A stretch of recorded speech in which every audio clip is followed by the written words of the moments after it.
For example, the case in France, a judge somewhere in rural areas of France, one of the village judges somewhere,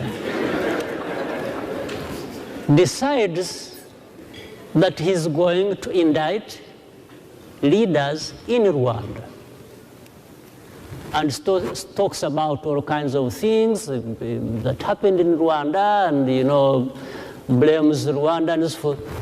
At the same time, there is a bad history between us where actually during the genocide, there are many things that happened that involved some people from France.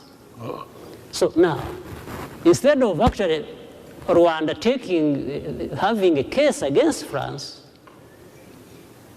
a judge in France indicts leaders of a country, military leaders, political leaders, a whole list of about close to 20. And they want to indict them to France to be tried for things that they say they did, which are also completely fabricated.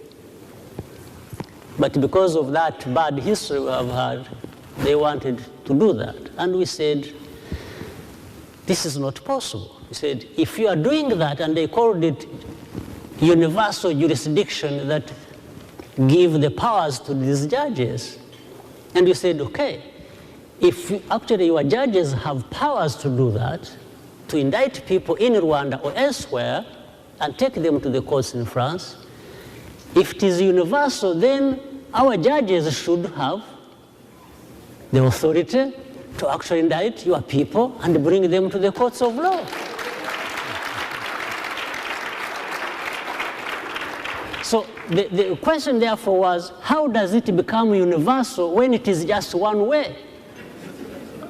So this was the whole process. In fact, it was the same case with the one I mentioned of Spain, which we have since, on the same basis of argument, actually we have resolved this one.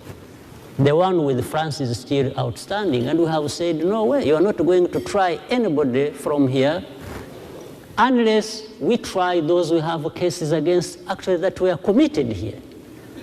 In fact, the people they want to try in Rwanda are not said to have committed crimes in France. They are accusing them of committing crimes in Rwanda. So how about those of your country that actually committed crimes in my own country that you don't allow me to try? So it was a basis of fairness.